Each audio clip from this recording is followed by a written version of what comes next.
Terima kasih pimpinan dan seluruh anggota Komisi 6 yang saya hormati. Pak Ririk, Direktur Utama Telkom, beserta seluruh jajaran direksi dan anak perusahaan. Bapak Ibu sekalian yang saya hormati.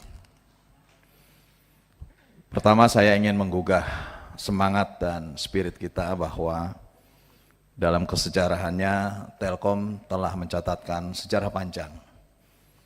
Dimulai tahun 1882 sebagai perusahaan swasta di era Belanda, kemudian menjadi perusahaan pos dan telekomunikasi tahun 1961 dan tahun 91 menjadi Telkom. Artinya ini sejarahnya sangat panjang.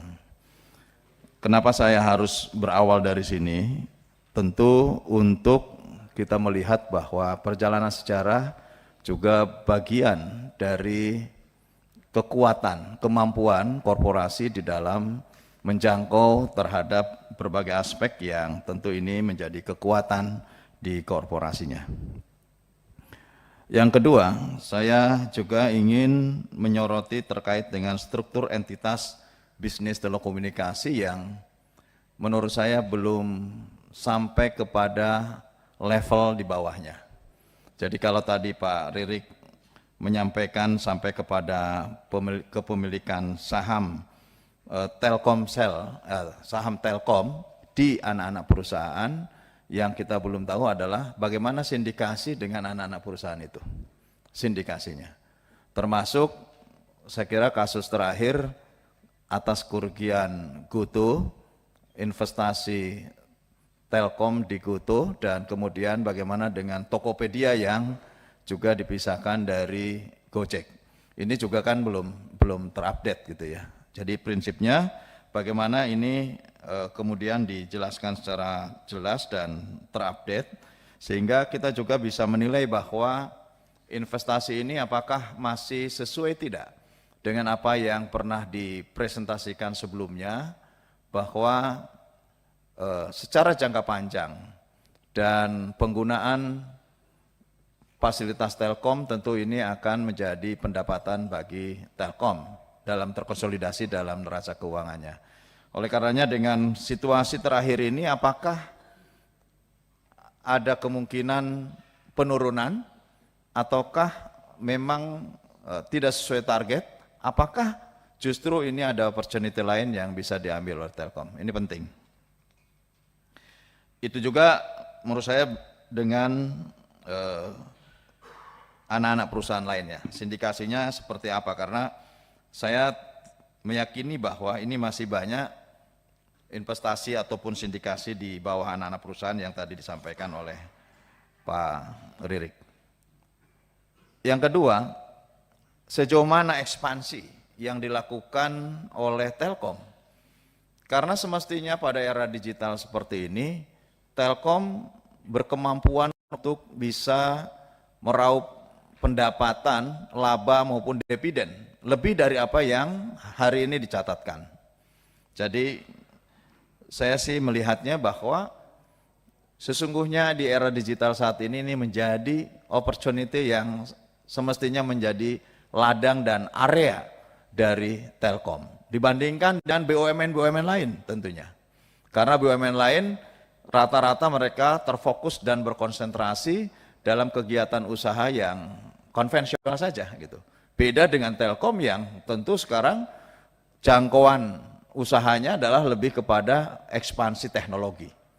Oleh karenanya ini yang harus disampaikan, sejauh mana sebetulnya bisa melakukan ekspansi, bahkan lebih daripada itu bisa melakukan percepatan, agresivitas di dalam usahanya. Pak Ririk, saya dulu mencontohkan misalkan bagaimana sampai hari ini kita semua masih menggunakan Zoom meeting misalkan. Aplikasi untuk kita meeting masih menggunakan itu. Nah, apakah Telkom memiliki yang lebih simpel, lebih mudah, dan tentu ya lebih murah gitu ya, yang bisa digunakan oleh seluruh rakyat Indonesia? Karena sampai hari ini meskipun tidak lagi pembatasan sosial seperti dulu, tapi ini masih lakukan sampai hari ini. Nah, kalau hal-hal yang ini menjadi kebiasaan publik menggunakan aplikasi, tidak juga kemudian dikuasai oleh Telkom, berarti bisa saja teknologi-teknologi lainnya juga akan terpenetrasi oleh teknologi dari pihak lain. Contoh Starlink saya kira dengan masuk di Indonesia, memang mungkin tahap awal mereka tidak akan terlalu melakukan tekanan-tekanan usahanya di Indonesia. Tapi tahap awal bagi mereka yang penting dia masuk dulu, dapat MOU dulu, biarkan dulu semua berjalan dengan baik. Toh pada akhirnya korporasi akan dihadapkan pada persaingan yang lebih fair. Kalau kemudian ini menjadi bebas, menjadi persaingan sempurna, maka mereka akan lebih bisa menguasai. Ini juga menjadi ancaman besar bagi Telkom ke depan. Kemudian saya juga menyoroti terkait dengan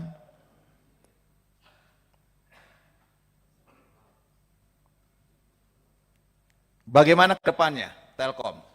Saya dulu mencatat pasca dipindahkannya usaha IndiHome ke Telkomsel. Ini penting juga terupdate.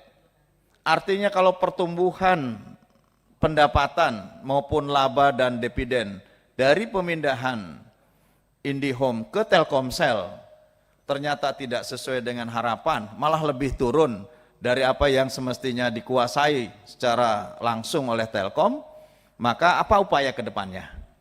Kita kan memang harus selalu melakukan exercise dalam berbagai opportunity business. Harus kita melakukan try and error, tapi jangan error gitu ya. Harus terus mencoba untuk bagaimana melakukan teknologi-teknologi terbaru. Gusar geser teknologi ataupun gusar geser lini usaha.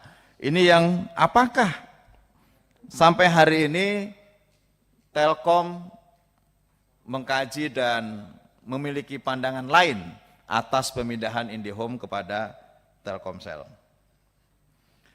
Selanjutnya saya juga menyoroti terkait dengan layanan digital yang menurut saya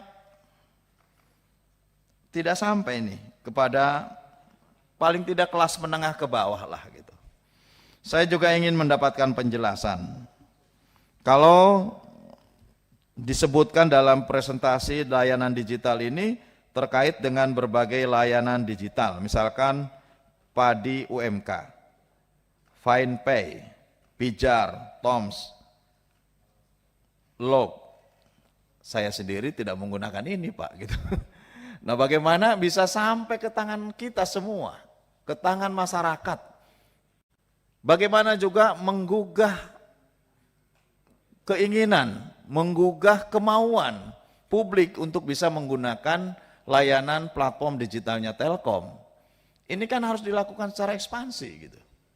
Nggak bisa kita reguler melakukan kegiatan-kegiatan yang kita bisa menyajikan berbagai bentuk presentasi, tetapi hal-hal ini tidak sampai kepada aplikasi di bawah. Ini kan juga ironis gitu. Nah, bagaimana juga mendorong aplikasi-aplikasi yang dibangun oleh Telkom, baik itu dalam konektivitas digital, baik itu dalam platform digital, maupun dalam layanan digital, ini mampu sampai kepada publik. Ini menurut saya juga harus dijabarkan langkah-langkah dan roadmap-nya seperti apa gitu. Sehingga betul-betul ini memang menjadi prospek bisnisnya Telkom ke depan. Yang terakhir, saya kepada pimpinan Pak Haikal. Halo Pak Haikal. Pak Haikal ini sudah tahapannya SUPI. Jadi pakai peci terus. Tanda-tanda jadi menteri itu. Ya. Pak Haikal, saya mengusulkan terkait dengan ini supaya tidak terlalu dibahas ke arah sana. Saya mengusulkan bahwa Telkom ini kan tidak terlepas juga dari kasus-kasus yang terjadi di dalamnya. Tapi menurut saya memang kita itu juga harus memberikan kesempatan kepada aparat penegak hukum untuk mendalaminya, sehingga kita juga memiliki informasi yang utuh. Oleh karenanya saya minta untuk dijadwalkan secara khusus. Pak Haikal, catat ya.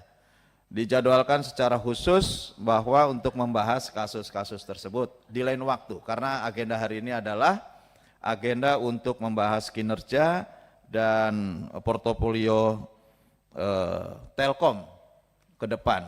Supaya kita juga paham bahwa di akhir masa jabatan kita memiliki banyak informasi yang terupdate dan tentu ini bisa untuk bahan ke depannya. Apakah nanti ada di Komisi 6, di Komisi 1 tentu tergantung kepada periode selanjutnya dan hari ini harus mendapatkan informasi yang detail terkait dengan kinerja korporasinya. Saya kira hal-hal itu yang ingin disampaikan, terima kasih. Dan jika ada hal yang tentu harus dijawab secara tertulis, saya juga mempersilahkan untuk jawaban tertulis. Terima kasih. Assalamualaikum warahmatullahi wabarakatuh. Waalaikumsalam.